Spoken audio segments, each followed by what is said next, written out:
Yo, hello guys. So may bagong tutorial para sa inyo. Bali ang ituturo ko sa inyo is kung paano dayaan yung followers sa may FB.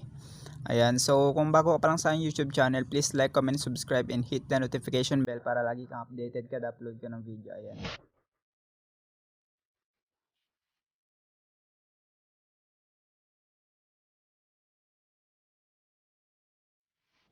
So umpisan na natin. Punta tayo sa may FB.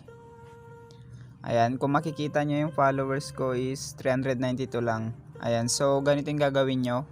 Click nyo tong tatlong tuldok na to. Ito. Ayan. And then, punta kayo sa may edit profile. Click nyo yan. Tapos, scroll down nyo lang. Ayan. Makikita nyo yung links. Ayan. Click nyo yung add. Ayan. And then, click nyo yung add social link. Tapos, select service kayo. Ayan. So, akin yung gagamitin ko is, ayan, Spotify. And then, gayahin nyo na yung gagawin ko. Ayan, lagay kayo dyan. Followed by. Tapos lagay kayo kahit anong numbers. So akin ganito. 736. Ayan. So bali ganyan.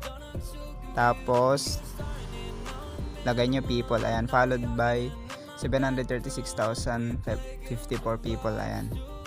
So pagtapos nyan, check nyo lang. Tapos isave nyo. Ayan, pagka-save nyo, back natin. Ayan, nakalagay followed by 736. Ayan, so ganun lang kadali guys.